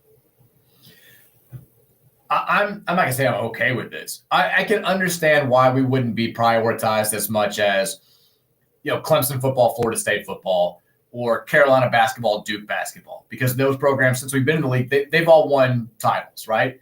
So like you said, it's national championships that ultimately turns the page. I don't understand why we get treated like I always use the same example and I feel bad for them because they do have it. Like Boston College, I feel like we get lumped into the same category as Boston College, where we've done way more for the league than BC has over the last decade. We've done way more for the league than most programs have. Just because we've not won at the highest of levels in football like Clemson or Florida State, or the highest of levels like Duke and Carolina in men's basketball, doesn't mean that we've done nothing for the league. Like we're in that upper echelon. We're a top 4, top 5 program in both those sports. And women's basketball, besides maybe Notre Dame, I guess, we've been the most consistent producer. We've done just as much in baseball as anybody else in the ACC since we joined the conference. At some point, we need to stop being treated like we're some sort of embarrassment. Like we're this, it's drunk cousin Eddie who's over here. Like, we don't really talk about him unless we have to. Yeah, there's been some embarrassing moments. It's been in one sport. It's been in men's basketball. That's it. And everybody who took part in that is gone. The most recent thing that happened was what, 7 years ago at this point. We are far removed from that, and we're finally in a place where the program is getting back to its proud history. Maybe give at least a little bit of acknowledgement of that. I'm with CL. It's time for at least some respect from the ACC. You don't have to prop us up the way that you're propping up Clemson football. I get that what they've done over the last 10 years. But by God, it's not like we've done nothing. Let me know if I fixed the audio. Oh, is your audio good now? We'll see. People can hear you maybe now. We'll find out. We're on YouTube today. We're testing it out. We're seeing how it goes. Just feeling things out. A couple of things that are out there today. I can already see myself. I try not to get worked up over preseason lists because they're like we talked about last week. Once the season actually starts, all the lists, everybody immediately forgets them, including myself. But I'm finding myself upset with these lists that have Isaac Brown listed as like the 9th or 10th best running back in college football. Yeah. And more of them are coming out. Today we had On3 projecting their top 10 running backs for the upcoming season. They've got Jeremiah Love. Everyone has Jeremiah Love from Notre Dame at number 1, which whatever. Very good. They've got Isaac Brown at number 8. No. And they've got him below 2 other running backs from the ACC. It's too low. Desmond Reed from Pitt is number 5, and then Jamal Haynes, who we know very well, gave that forceful L's down last season. Very good L's down. And number 6. Isaac Brown's better than both those guys. I'm not going to sit here and say that he's definitely better than Jeremiah Love or he's going to be way better than Mekhi Hughes at Oregon. Isaac Brown, if you got him an 8th, you're either thinking that he's going to have a regressive year as a sophomore or you just didn't watch him play. And I don't know which one of those is more embarrassing. I don't want – obviously I'm subjective here. Isaac Brown's ability to kick things into high gear after his first step or two, I didn't see anybody in college football last year who did it the way that he did it. And still be able to cut and make people miss at that high speed, high motor, tank level aggression. 33% of his 166 carries last year were explosive runs. That's an outrageous clip. Outrageous. And it's not like his workload was, well, he's the second, third string guy, played a little bit more. Like, he was a starter from week 4 of the season on. He was the primary back for that team from week 4 of the season on. He carried a heavy share of the workload, and he produced every single damn week that whole season. Between he and Duke Watson, if you're not talking about Louisville having one of the 3 or 4 best backfields in college football, I don't know what you're paying attention to. But I'm already finding myself, like, every Pro Football Focus, like how he graded out last year, has him as the second or third best back in the country, and yet people are still like, maybe 8, 9, 10, 11, 12. The guy should be a top 5 back on every list in college football. He was that good last year, and there's no reason to believe he's going to take a step backwards this coming season. And I think our offensive line is just as good, should be just as good this year as it was a year ago. Should. If Miller Moss can keep opposing, front sevens honest with the passing game, Isaac Brown's going to have just as much of an opportunity to do as much or more damage this season as he did a year ago. Kid's a beast. Let's go, Duke. Let's go, Kiwan. Let's back it up. But I'm already finding myself getting mad about it. We have 4 months of this. Just get ready for it. Big X text line is 512-414-1450. We'll go back to you guys here because we have a lot of text to get to and not a ton of time to do it now. Texas next week finally arrived. I told you guys. YouTube cameras were coming next week. They're up. We're here. Texas PRTG here. I'm taking a break from sports talk until football starts. Understand. Because the Pistons series and the Donovan situation did or is doing something to me. I plan to read more with that time, so I started to scan through because time commitment, and he might be a bleep person journalist, Malcolm Gladwell's podcast, Revisionist History. It's been helpful for book ideas because it's about overlooked, misunderstood events, which I love.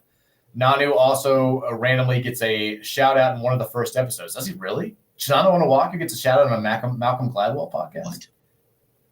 Point of the text being, I just began reading a book he recommended on there called The Numbers Game, Why Everything You Know About Soccer is Wrong.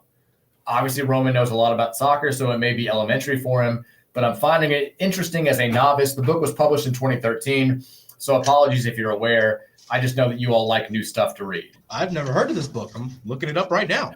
I feel like I've heard of this book, but I certainly have never read it.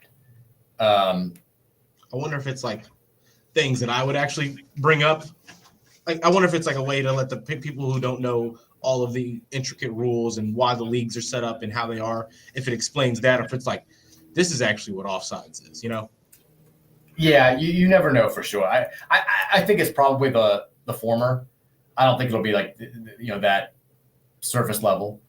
I'm trying to get back into, I had a great run reading, and then we had a second kid and it just disrupted all of that. I'm actually reading, this is very nerdy. I'm reading a book about Martin Luther. I just listened to a podcast on Luther. I think he's fascinating. Not someone to maybe be looked up to. Has some great ideas. Basically set the whole stage for Western civilization, Roman. But it's called Here I Stand. It's by Roland Banton. Baton is the last name. But I'm only... Sounds right up my alley. Yeah. I was always fascinated by Luther growing up when we learned about him in Me too. World Civ or history class. Yep. Yeah, I always thought it was Here I Stand. I thought a lot of his stuff was fascinating, but I like the more that you learn about history, especially people from a long time ago, like, relatively speaking, you realize like even the people that you grew up being like, oh man, great ideas, what a great person. It's some like not so little skeleton. I know everybody had some skeletons. Stuff they were doing at home wasn't really. They didn't always practice what they preached, Mike. I mean, towards the end of his life, Martin Luther was like, yeah, I think Jews are a huge problem. We need to put them all in like one big house. It's not. Yeah. There's a whole pamphlet about it, and he didn't recant any of it in his later years. I was like, yeah, that's. It's not just problematic. That's a huge issue when it comes to looking up to somebody. His stuff on how countries should operate and money and things like that. I think he's really insightful in some of that. Oh, for sure. I mean, he basically set the tone for the entire Reformation. And then, as is the case with so many things, you spark this idea, and then it just other people take it way too far, and it kind of goes out of control. And you're like, I didn't really mean for this to happen. Yeah. And I think that's things like that. Yeah, Luther had he had a banging 5 years, and then he was then he just got fat, and he was like, yeah, all my monk life stuff was dumb. Everyone else is dumb. I'm gonna get married, have a bunch of kids, and just get really fat. Watch out for those Jews. Yeah, that's and then some deeply problematic thoughts at the end of his life for sure. Texture says, political scientist here. Being from rural Kentucky, I would have loved to see Roman show up at a literal firing range with all the rednecks there. Just watching him in pure confusion as Roman unfurls his bag to reveal that it is, in fact, not guns, but a 9-iron that he's packing, and watch him whack at a golf ball, too stunned to speak or correct it. Hit up Knob Creek. Knob Creek. I meant. I don't know what it's called still. Driving range. That's it. Yes. Driving range. Drive balls, you fire guns. Have you ever been to a firing range? Yes. Down in Jacksonville, Florida. How'd you do? So we went, it's called skeet shooting from what I've been told. It's these little Frisbees that get launched into the air. I think by my 12th or 13th time, I finally hit one. And then I hit 2 in a row, which they were calling beginner's luck. And then I've only done, that was it. That was my only time at a firing range. I've been to, are a firing range and a gun range the same thing? Yes, I think so. Okay, well, firing range in my head, that's outdoors. And then I've been inside a gun range once, which was indoors. Well, I went inside an indoor version of one where the little lanes. I'm the wrong person to talk about it. I know exactly what you're saying. And they've got the paper that you can choose how far you want it to be and stuff. Did that once as well in Jacksonville.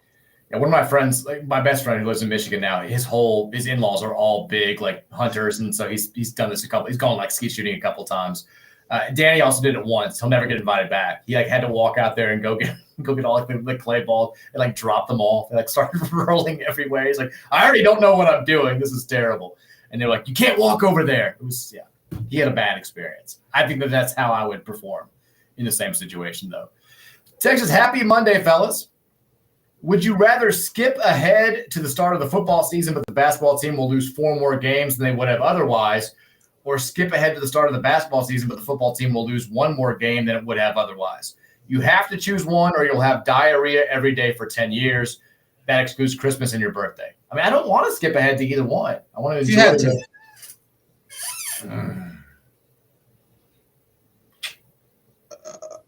Based on what I saw last year, Mike, this is tough. This is a good question. Based on what I saw last year and where I think this team's going to be, if you added 4 losses to that, I'll worry about how we'll get viewed at the end of the season. The question is not all losses are the same. If the football loss is, I hate to say this, but let's say it's a not. Oh man, this is a tough question. That one loss in football is detrimental to us. The one football loss is more impactful than 4 losses in men's basketball. Not that 4 losses in men's basketball aren't impactful. If they're the 4 biggest games. But one loss in football could keep us out of the playoff. Yeah. Or it could be just, what's the difference between 8-4 and 7-5? It could kind of be one of those deals. 4 losses is probably depending on who they come against, it's a seed line or 2. But you can make up for it with a run in the NCAA tournament. If we lost 7 games in the regular season as opposed to 3, but we made a gigantic run in the NCAA tournament, nobody would care. It's cool, we went to the Final Four regardless. But if you lost, the worst case scenario is that one football loss keeps you from playing for a conference championship or keeps you out of the playoff. You're right. If we're as good as we think we can be in basketball, the 4 losses we should definitely be a tournament team still. You should never say definitely. This is a really good question, though, because both. I feel I'll feel bad about whichever one I pick. Just think about if you added our 4 losses to 27-8 this past year. We're not making the tournament. Well, I also don't want to. If I skipped ahead to the start of the basketball season, it means I missed the whole football season. I missed the first 2 months of the football season. My brain, unfortunately, is what are the percent chance we were going to make the football tournament, the 16 team or 12 team tournament, and what are the chances we were going to be a seed we want to be in the NCAA basketball tournament? I feel we want a 6 seed or higher next year, right? Or a 5 seed or higher. Yeah, I'd say the goal, if we're going to start the season in the top 10, which most people will have us in, we don't want anything lower than a 5. You should be a top 4 seed. I agree. In the NCAA tournament. So do you think the odds of us being a top 4 seed in the men's basketball tournament are about the same as us making the playoff? No. I think they're better in basketball. Yeah, me too. Yeah, I do too. I mean, way better in I think basketball. we're better than SMU last year. So Yeah. we're better than where we were last year, right? I'm going to say Yes. skip ahead to the start of the football season, but the basketball team will lose 4 more games. I'm with you. That one loss could completely derail your season like it pretty much nearly did with the Stanford loss for us. It did. Yeah. Texture says, watched El Clasico this weekend, Roman. Did not know Lamine Yamal was that good. Yep. That's a 17-year-old kid, right? Yep. Lamine Yamal. He's absolutely unreal. On display again against our biggest rival, Mike. Beat him 4 times this season. First time in my life that's happened. Really? Well, it's the first time since I've been a soccer fan that's happened. I watch more Saturday morning soccer. Aston Villa, Bournemouth. Every Saturday morning, I'm just watching Bournemouth play. I don't know why. Aston Villa won. 1-0. That's how they say it in soccer, bro. 1-0. They say nil instead of 0. Just letting you know. 1-0. 1-2-0. 1-0. Aston Villa. They're having a good year. Yeah. Bournemouth, middle of the table. Texas, cue the transfer portal music. When can we expect a Zugris update? I can't tell. I mean, my understanding is it's a matter of when, not if. I think that there's an understanding there. I don't know exactly what the timeline is, but I'll be surprised at this point if Evangelist Zugris is not an addition to the U of L roster for next season. But when, I don't know. Texas Vikes fan here. We all have faults. Blame Teddy. I think you're sleeping on the Vikes. Any speculation should be down to just whether or not McCarthy can be competent. The rest of the roster is as good as top to bottom as anyone else in the division, with high-end guys littered everywhere like Jedis and Grenard. Yeah, you guys said that last year. We took care of you twice. We'll take care of you again. I think we won 5 straight over the Vikings. And I'm not a JJ McCarthy believer. I'm not worried about the Vikes. I think you guys will probably be the second best team in the league, in the division. Say, whoa. But I'm not worried about it. Lions roster top to bottom is better. They're going to be good this year. As long as the assistants weren't more critical to the success that we had than I think they were. If Ben and Aaron Glenn were like that big of a deal and it shows up and it's immediately telling, then I'll have concerns. As long as the new coordinators who we just, we promoted from within. Carry it over. Yeah, as long as they can keep the ball rolling. I think we've got the better players. And, I mean, Jared Goff, too. That's as long as Goff doesn't take a gigantic step back, as long as he doesn't get that performance in the playoffs stuck in his head, then we should be fine. Running backs are great. Receivers are great. Trenches were fantastic. We've improved on the defensive side. Should be good. But I'm a Lions fan, so I should expect the worst. Plus, I mean, injuries derailed our season last year. And I say derailed, we still were the number 1 seed. Yeah. We had 16 guys who started games who were out by the time we got to the playoffs on defense alone. It was insane. As long as that gets fixed, I think we should be okay. Let's take our last break. When we come back, we'll run through the text line as fast as we can. We'll look ahead to the games in sports tonight. Roman will give out some big X, big bets.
It's the final segment of the day here on the Mike Rutherford Show, presented by United Mechanical. 1450-96.1 Big X Sports Radio. Reminder, if you've been injured in an accident or on the job, call our guy Tony over at the Collier Law Firm at 502-736-8141. You can also visit them online at collierlawfirm.com, Colyer lawfirm.com. At the Collier Law Firm, they always put your needs first. That's why their attorney fees start at just 25%, not 50 or 55% like some of these big firms. Again, collierlawfirm.com, 502-736-8141 is the number. Injured in an accident or on the job, call your law firm. All right, we got about 20 minutes here left on the Monday edition of the show. We'll roll through the text line. We'll look ahead to the night that will be in sports, particularly on the NBA hardwood. Roman will give you some big X, big bets, and then we'll make our predictions for the night and call it a day.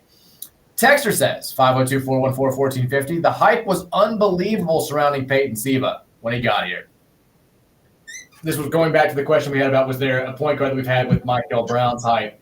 The hype was big with Peyton. He was a McDonald's All-American, but he also was not supposed to start from day one. I mean, I think that there were some people who wanted him to start from day one, but that was seen as Edgar Sosa's position.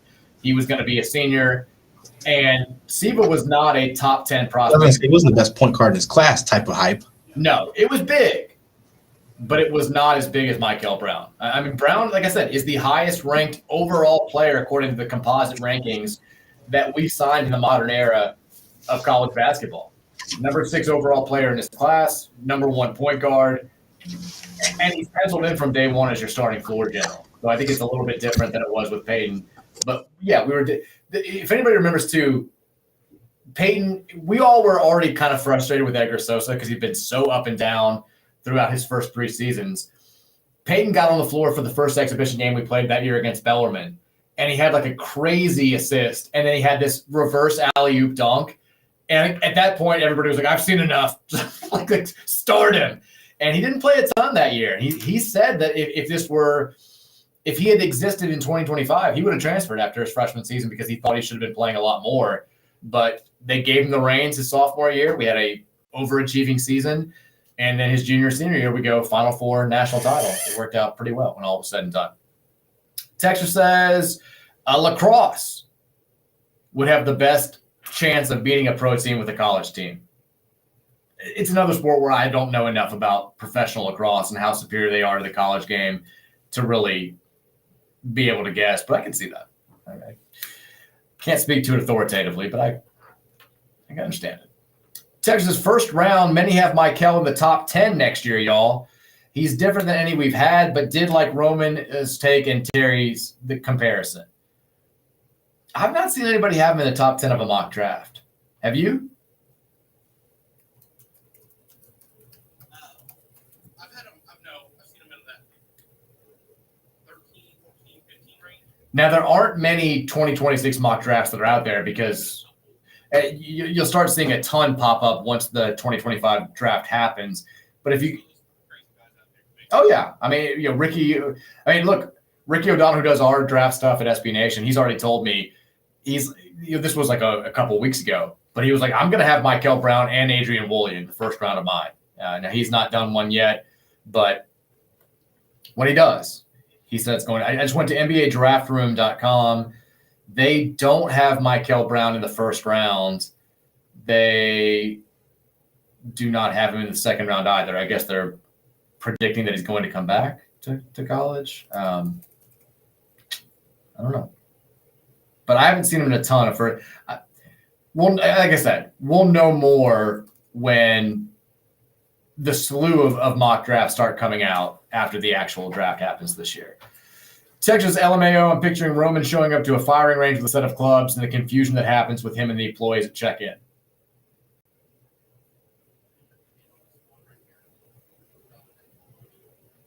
Oh, Giovanni has him at 10? Well, that's pretty good.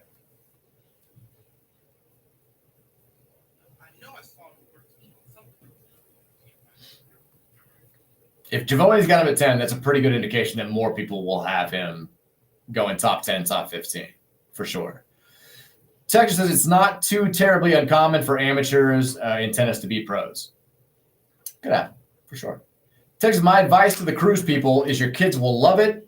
Your parents will love it because they're older, but it will be the most stressful and worst week of your life. That's a good breakdown. Have you been on a cruise? Not yet. Are you going on one? I want to. Me and my friends are talking about it this year. I was going to say, you and your friends took that boys trip last year. This feels like a good time for a cruise. Do you have another trip planned? You need a week off this offseason. I'm telling you that right now. Family friend has a Nice. But we've been talking about trying to see what friends of ours, what friends are fine, like maybe joint little thing. Yeah. You're at that age. Enjoy it while you can. Texas says, I'll pay TK to come on vacation with me and babysit me as I absolutely drink myself into oblivion. You're not getting Trevor out of that house. It's not happening. Texas says, this is Chris the Plumber, Mike would motorboat sweat towels. I'm not going to read the whole thing for the banner and their number one seed. You know it, and I know it. I don't know if I could. Depends on who's sweat. I don't think, we're pushing it a little bit with that one. Texas Savannah Bananas, greater than Colorado Rockies. The Rockies are terrible. No. I've always said this, though. When I was growing up, I saw the Globetrotters when they came to Freedom Hall when I was probably like 8 or 9 years old. I was way too old when I realized that the Globetrotters wouldn't easily beat every team in the NBA.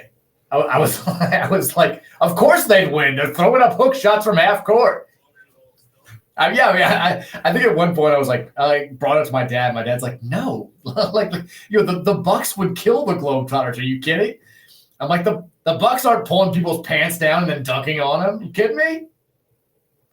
I saw that guy throw a ball over his head from the free throw line and make it consistently. Jordan's not doing that. Yeah, I don't think the Bananas would take the Rockies out. Although I may have to revisit the whole college team beating a pro team conversation because I'm not sure that the Louisville baseball team, hell, Bellarmine might be able to beat the Rockies this year. The Rockies are terrible. Cheers, Mike, what are your thoughts on UNC hiring a full-time PR professional? It's the Jordan effect. And not the good Jordan, the new Jordan, the Jordon one. I mean, UNC is just what have they done? What are you thinking? You've got to be regretting every decision that you've ever made. Things have gotten so messy between Bill Belichick, Jordan, and UNC. And absolutely real chance Belichick will not take them. I told you. I told you. Oh, how? I didn't think it was. There's no way Bill Belichick wants it to be like this. No. So that was like 5 weeks. There's no way he's going to continue to get messier and messier. Pablo also said that Jordan Hudson may have actually been 19 years old when she first met Bill Belichick on a plane in 2021, a year younger than previously reported. Then, according to a source, Hudson's birth year on an internal UNC document made her appear a year older. That's a lot of work to just, I mean, is 24 that much different from 23? I mean, 20, I guess maybe the stigma of it being a teenager is what they're trying to avoid. I mean, it's a 70-year-old talking to a 20-year-old or a 70-year-old talking to a 19-year-old. It ain't going to look good any way you slice it. It's all still the weirdest thing that's happened in sports in a long time. Are you going to watch any of the Diddy trial? Started today. There was a Dateline show on Diddy, and I was like, I don't have any interest in this. And as it went on, I was like kind of halfway paying it. I was like, I gotta watch the end of this. It got to like 10:33. I'm like, I'm tired. I'm gonna watch I gotta see the end of this though. Exactly. It's sad, but that's how I feel about a lot of big time events these days. Like, you know, like I watch the big presidential debates. But if it's like a minor, like you know, when you knew the Republican nominee was going to be Trump and the other people were debating, I was like, I'm sure I'll see the highlights on Twitter. You know, they'll give me the good stuff. I don't need to sit here and watch this entire thing. Bad thing about that specifically lately, the last year or so, with the political stuff specifically, Mike, you're watching something and I'm sitting here like, okay, this is going to be public. The highlight of what was last night, and I'm like, there's no way that's where this conversation is going. And then boom, video's over. Now I have to go. Yeah, you want to find the context. Yeah. How are Biden and Trump talking about golf? And then you like go and watch it and you're like, I still don't really understand how they ended up talking about handicaps in golf. Second says, did you hang out with your close personal friend Master P at his homecoming concert in New Orleans last Friday that he headlined with 50 Cent? I was on stage. I was there. I did the Silk the Shocker part of Hootie Hoo. Shout out to True. I was an original member. Texas, do you expect the Rockies to turn around their season after they fired their manager after losing 21-0 to the Padres? No. I've never seen such terrible talent on a team. The Rockies are pathetic. They're awful. 21-0. Yeah. And then they fired their manager. Texas, Mike, going back to Friday in the Freedom Hall conversation, I'm the same age as you, and since college, I've dreamed that UK would play one game a year at Memorial Coliseum. Granted, I don't have the nostalgia of attending the final game in the building like you do with Freedom Hall, and nostalgia is a strong drug. But the idea of playing a unique game in a historic environment was always super appealing. And while it would never happen, I wanted it open to the common fan, not because rich fans are worse fans, but because I think there's something to be said about fans going where attending games aren't the norm. They appreciate it differently, and it would create an amazing atmosphere. Didn't UK play an NIT game at Memorial, and the fan base loved it? The same thing, I mean, when we've had NIT games, there's been like a lot of allure about those environments are rowdier because the fan that gets priced out of games is able to get first access to tickets, and they're sitting down there at the lower bowl. It's happened every year we've gone to the NIT, which I think is, 3 times in the last 25 years? So I understand that. We still don't have clarity on how the ticketing is going to work for the Freedom Hall game.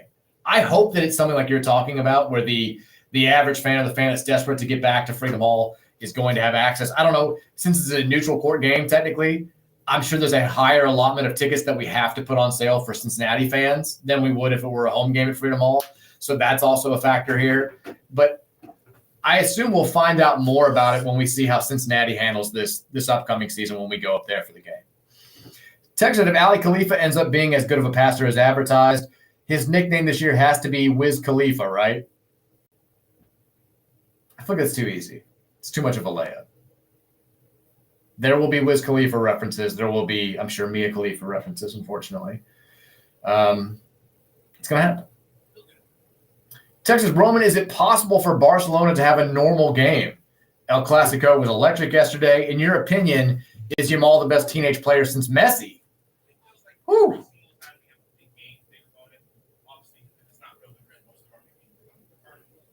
There's always something. There's always a little bit of something. Obviously, like the schemes of this offense, this attack, this place. I know we're going to create chances. I know we're going to score goals. I don't really mind the adversity. I just a year and a half. Best team see the least amount of goals in a season in like 20 years in our history. I think that's been a big change, and now every game is going forward. Down 2-1, winning 3-4. A lot of different games like that, but that's just fun. And having a high attack team that opens up the field and play a lot of different chances for others. That leads for exciting soccer. 100%. He's definitely the best since Messi. A lot of people don't realize this already. Messi's played 6 games at this point. By 7, like where he is as a 17-year-old Messi and Ronaldo has played like 10 games in 6 years. He's already in the 103.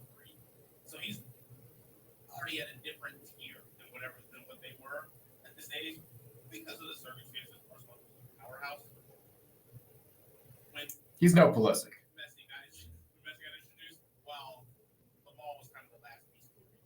So a little different circumstances, more of 100%. But with that being said, the flip side of it is you have a 17-year-old with 104 professional matches already. It's not going to have loads, it's not points, it's growing. Hopefully we can ease him back to a normal amount of time. He's your best player. You have to play your best player. Hopefully we can keep him. Texas Mike basically just asked, are we talking women's volleyball locker room after a light workout or football 2-a-days after a locker room? I mean, you said it, I didn't say it. But come on, there's a difference. Texas, to be clear, Patrick Ryan flipped my car. Is this Jenna texting in, or is this Marty Polio texting in? I think it's Marty. No. That's Marty. Marty calling it a career. Coming up very soon. Big fan of the show. He's about to hang it up. I'm still ready for Roman Kelly, JCP as superintendent. I think that could happen. Or Trevor Kelsey. You guys could knock it out jointly. Texas Spurs are going to get the number 1 pick and then trade it for Giannis. No.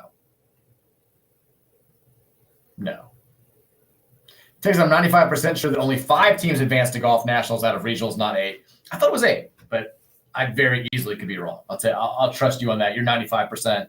Let's get it. Texas, I'd be careful with what we wish for with Owe staying in the draft. If he stays, that would free up a large allocation of NIL to go after a guy coming back like Lewis or Watkins. Who would you rather have playing for Kentucky next year as a fan who wants Kentucky to be bad? Otega Owe or Jameer Watkins? You think Watkins is worse than Owe? So you want Owe back? I think Watkins' play style doesn't really fit next low. I think that would just create more intuition. Okay.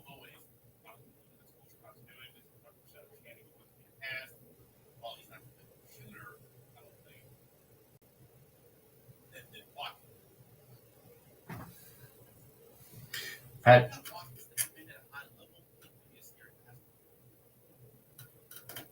Oh, Patrick and Marty are in the car again. Marty looks great. Look at that. He looks way better than Patrick. We are also congratulating Marty Polio. He's been recently named the Ivy Tech Community College, their 10th university president. Congratulations, Marty. On to great things later in his career. you imagine Patrick Ryan dating your daughter? That's why I don't want my little baby girl to grow up. Debatable. Trey? I love you both. Texas podcast listener here. Yesterday, you were curious about what the game in Freedom Hall meant to the younger fans. I'm 22. I started watching Louisville basketball in 2010 and 11 and became obsessed immediately. I've got a deep appreciation for U of L's history, and while I'm feeling some type of way about not having the Syracuse game be the final game in Freedom Hall, I'm absolutely pumped to be able to go watch the Cards play in Freedom Hall. I went there for several of the KDF games as a kid, but I've never gotten to see 19K cheering for the Cards. Just my opinion, but I think it will be cool for a lot of younger fans. That's what I was looking for. I was looking for that opinion. Now, I don't think we'll have 19K there. And I do think we'll have to give some tickets to Cincinnati fans. But if there are that many of that generation that are looking forward to getting their first taste of Freedom Hall for an actual game, then cool. This could work out well. Text us for your greatest athletes discussion, Jim Brown and Charlie Ward. I don't think this was a text for us. I think that was different text line. Text that I'll die on the hill that Duke Watson's a better NFL prospect than Isaac Brown. He might be when all's said and done. I mean, look, we only saw Duke a ton the last, 4 games of last season? They're both going to get better over the next 2 years before they go pro or before they're eligible to go pro. For sure. Absolutely. Texas says, that's a long text. A way to throw Louisville a bonus to give Louisville a home and home with Notre Dame in 28 and 29 in football is a huge economic boom every time they play. It would make a big impact. Yeah, the problem, though, is I think we're already locked in. We play them in 2030, and then I think we play them in 2034, 2035, and 2038. So we've got 4 games locked in. But, yeah, I mean, I'll take 2 more if that was possible. Texas says, I just tuned into the YouTube stream. You mean to tell me that Mike's not a black guy? My whole life is a lie. I would love it if there was somebody out there that thought I was black this entire time. What? No. Texas says, Red Rocks guy here. I love the Rockies, but no adjective can explain this team other than trash. Unbelievable ballpark, but can't stomach much beyond opening day. Texas Roman, you can't win a game 3-4. The higher score always comes first. Always. That was a really big issue I had in sports media. We're still like saying soccer scores with the lower score first. Yeah. I'm trying to clean it out a little bit. Texas, is that a Brett Favre poster on Mike's video stream? What's going on? I told you I don't like this. We got to move it or something. Texas, did you see that Zeke Mayo is auctioning off his game-worn jerseys? How much would you pay for one? $7. Texas says, did you see my text got skipped or what did you say? I got to listen Thursday and Friday show this weekend. Rashawn Myers said something so dumb that I couldn't sleep this weekend. He said if Steph were to come back and win the finals this year, he'd be better than LeBron. Here's why this is idiotic. Let's say Steph comes back and the Warriors win the title. And for the sake of the argument, he won finals MVP. Here's how LeBron Steph stats would compare. Finals, LeBron 4, Steph 5. Finals MVP, LeBron 4, Steph 2. MVPs, LeBron 4, Steph 2. All-NBA first team, LeBron 13, Steph 4. NBA All-Team, LeBron 20, Steph 10. Defensive team, LeBron 5, Steph 0. There's a lot of these. This is not uncommon take. You'd be surprised by how many people that gets that big. He's over LeBron in the all-time race. The statistical thing is I don't even know time to get into it. We don't. We got to go to biggest big bets. The dynasty he's been a part of, the perfect system is like a lot of playoffs that I can have through his post prime. Big bets tonight, Mike. I got 2 plays for tonight. I love that the last text of the show just said Black Mike. Go on. I'm on the Celtics. They're giving this series 5.5 point favorites tonight. 5.5 points. I think that they're just going to get back rolling. I think that the depth that they have and the ability to use multiple players while the things have to play so heavy with their starting 5 is going to start making an impact at this point in the series. And then the second game tonight, the over-under is 200.5. Their stance test maybe going to play tonight is probable. I don't think he's going to, but I do think they're going to go over. It started up at 199 and it went up to 200, so I'm on the over 200. There it is. All right, we have to leave. Early exit. We got Dalton Pence and his Monday show up next. Keep it locked here for another hour of U of L Sports Talk. We'll see you guys tomorrow at 3. Go Cards.